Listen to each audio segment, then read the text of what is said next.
friends, and welcome to Sanjiv Gupta CPA show. Thank you so much for joining us today. So, Sanjeev ji, we are in March, almost a month away from taking care of our last year tax returns. A lot has changed. So, first question for you: has the tax deadline extended this year so far? That's $1 million question. We are still waiting for any update from the IRS. The IRS has definitely said in the month of February that they have no intention of extending the deadline. But the Congress has requested the IRS to extend the deadline because reason for that is a lot of states have not yet fully reopened. In California, we are still in purple category. Some states are moving to red, but still we are still in a closed environment. So a lot of states are not fully open. So there's a difficulty of coordinating the work between CPAs, tax professionals, and the clients. So hopefully the answer to your question is we are looking forward for extension. But as you know, the system works only little late. Let's see what happens. But we are preparing for like there's no extension. All right. So my next question: in the state of California, can everybody file their tax return, or there's some people who still cannot file their tax return? It's a very good question. A lot of people are asking this question, and the reason for that is a confusion on the California side for business owners, particularly S Corp, LLCs, and C corporations, when it relates to the PPP loan forgiveness expenses. As we know, from the IRS point of view, if you're using the PPP loan money to pay the expenses like payroll, rent, utilities, and other operating expenses, and you use that money for using that PPP loan and getting the forgiveness based on those expenses usage, you can deduct that expenses again on your federal tax returns, which is a double dipping, which is allowed by the IRS after lobbying from the Congress and passing in the Act, the Consolidated Appropriation Act of December, when it passed on December 28th. So from the California side, we are still waiting for legislators to come forward and clarify whether they will allow the deductibility of expenses for PPP loan consider for PPP loan forgiveness on California return. We know that for last week there was a proposal that they okayed, the Governor Newsom okayed that proposals up to $150,000 of PPP loan forgiveness expenses can be allowed as a deduction, but it's not become yet into law. So we are still waiting, and there's other bills which are there for full conformity with the IRS regulations relating to full deductibility of PPP loan forgiving expenses. Because of this confusion, today is March 3rd. March 15th is the deadline for S Corp and LLCs. So my advice will be to file extension for federal and California, and keep working on the tax returns because any day they can come out. You know the legislators, how they work. So they might come out 2 days from now, 3 days from now. Hey, we fully allow all these deductions. Then you can go ahead and file the return before March 15. So even if you file extension and you file the return by March 15, you still consider it as filed within time by March 15. But if you don't file extension and keep waiting, and at the last moment you come to like March 15 and there's not much time for you to prepare, you might lose or you might forget to file extension. It might be subject to penalties. So it's better for you right now, for the clients and taxpayers and the tax preparers and CPAs, to file the extension right now for federal and California. For S Corp and LLC, C Corporation, we still have time till April 15. So file that extension and keep working and wait for the California legislators to come forward and clarify the positions. So there you guys, the tip number one for this week is that if you are an S Corp or you're a business owner, then you might want to consider filing an extension, at least if you are in state of California.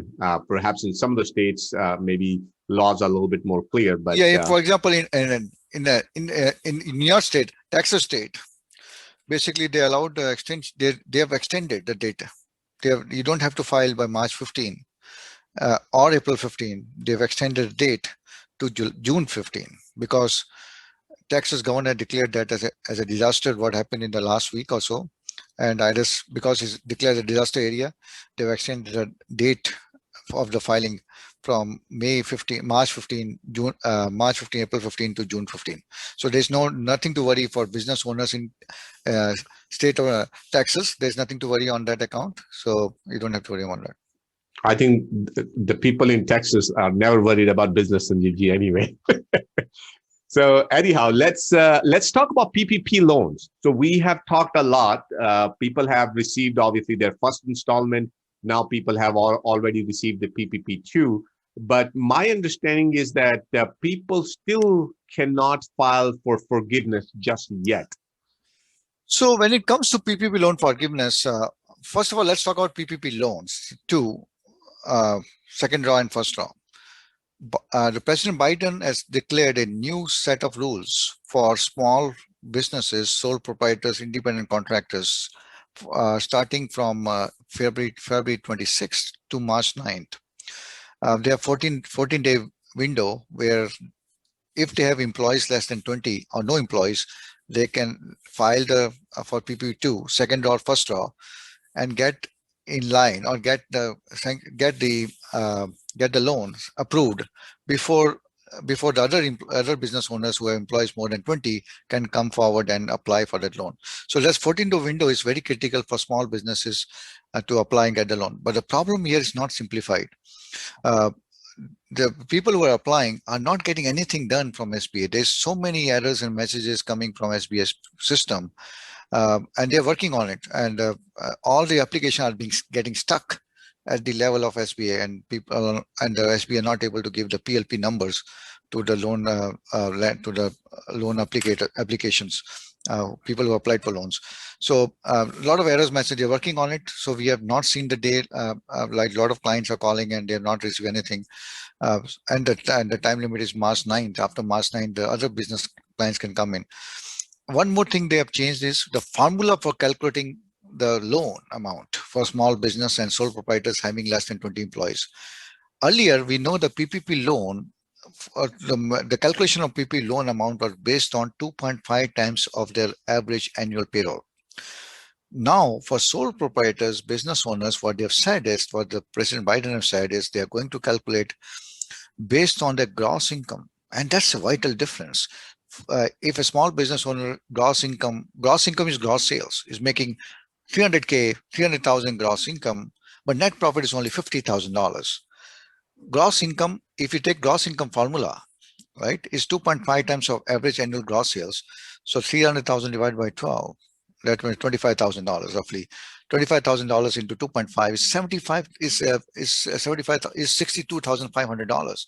As compared to net profit, if you look at 50,000 divided by 12 into 2.5, it's like 4,000 into 2.5 is like $12,000. So that's a big difference, So, and a lot of small business owners did not get much money because of the calculation, how the calculation was based on payroll rather than on the gross income and also on the net profit. So with the changes in this formula, calculation is really going to benefit small business owners. That's the whole goal of getting this PPP money into the hands of the small businesses, but they were not able to do that earlier because the formula was based on payroll and net profit. So big change, but still at this time, today's March 3rd, SBI has not come out with how to what are the ways to, what is the formula, what is the way to calculate that formula? What happens if the application is in the system based on the payroll and the net profit? Can they apply again? Can they reapply, or or they can start a new application? We don't know yet. We don't know. Time is tickling on. I've heard recently that the people are looking, the Congress lawmakers are looking for extending the deadline from March 31st to, because if you remember, March 31st is the deadline for PP2 round 2 to end. So maybe there will be extension, but as of this time, it's really A, the application which has been submitted are not getting approved. B, there's confusion on the calculation of formula for small business and sole proprietors. 3, the time is running out. The March 9 deadline for small business sole proprietor having employee less than 20, the time is getting out for them because they don't know what to do. So this is other confusion which exists. And if some clarity comes in, we'll definitely come back to all of you and we'll try to clear all the details surrounding this confusion. So Sanjeevji, I do have one question here because this sounds incredible opportunity, especially for small business owners who are perhaps not incorporated. For all these years, You have been telling people why it's a good idea for them to get incorporated. And now here's a unique opportunity. For example, as you know, with the PPP loans, the seems like the key criteria was that your income should be 100,000 or less in order for you to qualify for any kind of forgiveness. But sounds like what you're saying in this case for small business owner, your income could be 500,000, not a problem at all. Yes, income can be so earlier it was net profit less than 100,000. If your net profit exceeds 100,000, the excess amount was disregarded. But this is, they are saying that your profit can be less than 100,000, but your gross income can be any amount. It So can be that's huge. that's a huge. That's why I'm saying it's really very important that when they made these changes, they should have come out immediately with the formula with how to calculate this amount. What happens to those applications which are in the queue, which are not been approved so far, or what happened if the application is approved and the money has been received? Can they apply for additional amount? So still we are waiting for those guidelines. So what is your advice right now? So small business owners, should they be applying or not applying? Let's start with that. Not applying right now Great. till they get this clarification for the formula based on the gross income from the SBA. All right. So there you go, friends. That's the second tip of this week. So it seems like PPP is still hot. There's still opportunities in here. And like Sanjeevji said, I think there might be some issues with a lot of you guys who might have already applied under a different formula, and you can potentially qualify for 10 times more than what you got.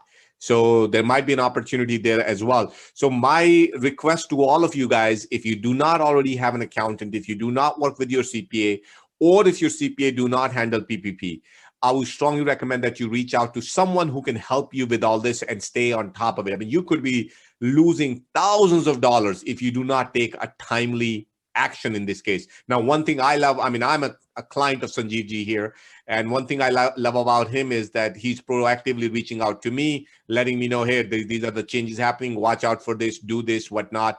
And that is happening pretty much with every single client. As far as I know, our employees have been reaching out to all of their clients as well, letting them know what changes are happening. So if that is not happening with you, if you having to rely on news and online articles to figure out what's going on, you might be losing out on money. It might be time for you to consider some extra help. Now, I'm not saying ditch your CPA. That's not what I'm saying. I'm saying sometimes you just need an extra help.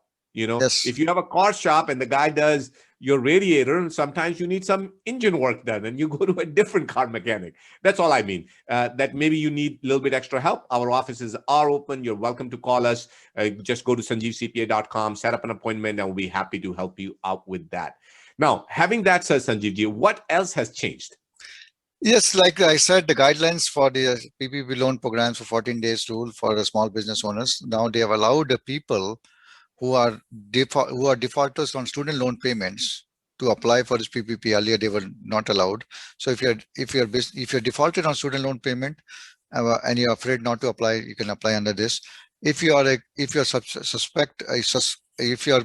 any issues with relating to any kind of fraud, you can also apply under this program. And if you are illegal, if you are not illegal, if you are having a tax ID number, for them also you can apply for this loan program, for this PPP. So they have extended the category of applicant for whom they can get this PPP. Now the thing that I said is we have to understand this March 15 deadline is coming up for S Corp and LCs. We really have to look into this carefully.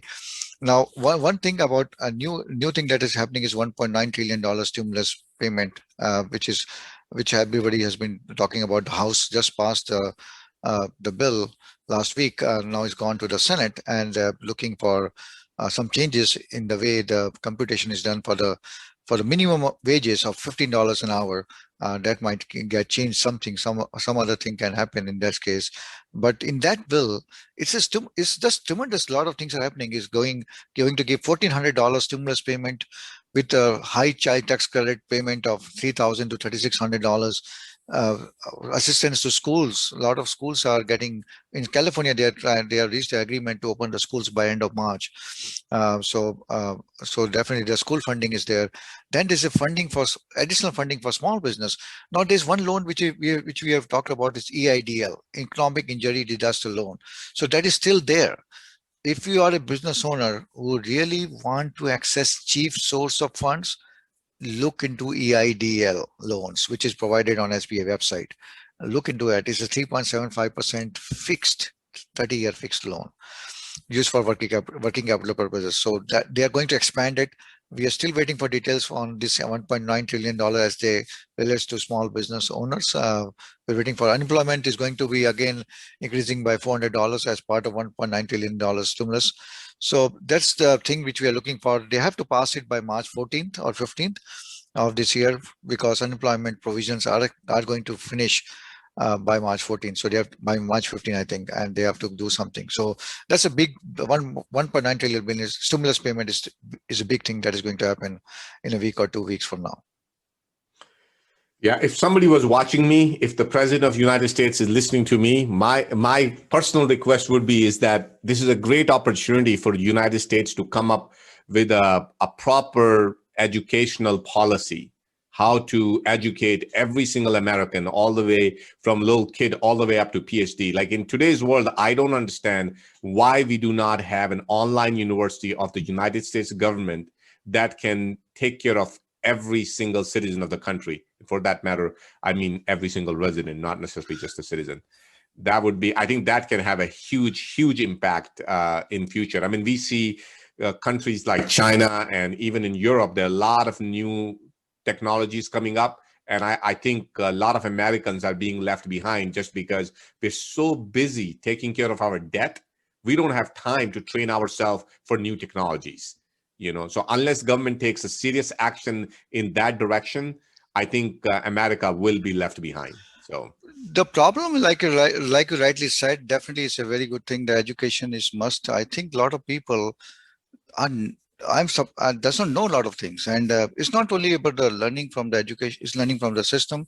It's also being aware that there is something like this exists. There's so complexity. If you look at taxes for last year, there is a Secure Act, there is a CARES Act, there's a Consolidated Appropriation Act, there's a Tax Cuts and Jobs Act.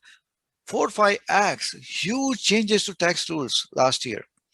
Now, how can a normal person understand the changes that is affecting his bottom or her bottom line? It's going to be, even if you provide education, it's very difficult. Tax rules are complex. So in the same way, I think the other subject areas, it's not so simple. And education definitely has to be started from grassroots. Their system should be in such a way that it should not be made easier for kindergarten to junior schools to the syllabus should be little more systematic, little more tougher, not easier. What happens is up to higher school levels, they make it so simple, and then when it's time to go to universities, they make it so tough for people, and there are so many dropouts. So they have to have their education system look into and make sure that the kids are brought at that level that they can get the proper education when the time really comes in that university level. That's what I think should be looking for. That's where I see the lack in education parameters is the things that we should look into. Yeah, all I'm saying is that sector is being left behind. I think we need somebody who really pays attention to that. Is there any other major change that is impacting our listeners right now, Sanjeevji? No, right now, I will suggest, like I said, these things which we talked about, the PPP changes and $1.9 trillion stimulus payments changes, and these are main things which are in the news, and California PPP loan forgiveness expenses. Other than that, if anything comes up, we definitely will come back and give them all the update that they need to report on their tax returns and be compliant with all the regulations. So let me ask you one last question here. $1.9 billion, that sounds like a lot of money. Lot of 1.9 trillion. So So Is it trillion? it's trillion. So Oh my God, our future generation is gonna be paying debts for a very so long time. just That's a big loan. yeah, just to clarify, CARES Act was 2.1 trillion, and Appropriation Act is 1.4 trillion, and this is now 1.9 trillion. So in a year of 1 year, like if you say 1 year from March last year to this March, you're talking about 2.1 plus 1.4 or 3.5 plus like around $5 trillion being pumped into the economy. That's why you see so many liquidity in the stock market and real estate and other things happening. So my question to you, Sanjeevji, was with so much money, these numbers sound so big, but what does that mean to an average listener? What are they getting out of it?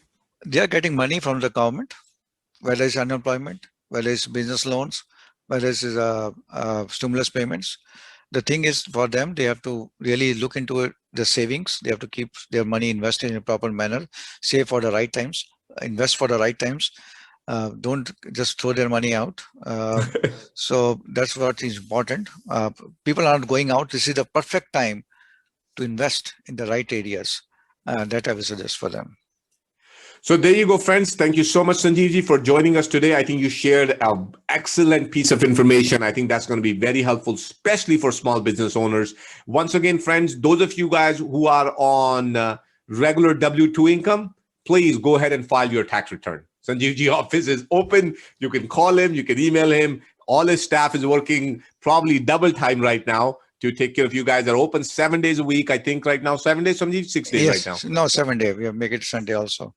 So 7 days a week, you guys can definitely, they're always accepting new clients. So if you need some help, call the office number 510-825-7563, or just go to sanjeevcpa.com and they will reach out to you and get you taken care of. Now, if you're a small business owner, then answer will vary. So I would say also reach out to the office and ask, based on your situation, if it's a good idea to file the tax return right now, or perhaps even consider filing an extension and wait a couple months. Once we have more clarification, then you guys can go ahead and complete the tax return. But as always, if you do owe taxes, always a good idea to make your estimated tax payments. Sanjeevji have talked about that many times. You can find tons of his videos, a lot of articles online, why that is important, because if you don't, that will end up costing you in penalties. You don't want to do that. So there you go. That's it for today. Thank you so much, Sanjeevji. I'll look forward to speaking to you next week. Thank you.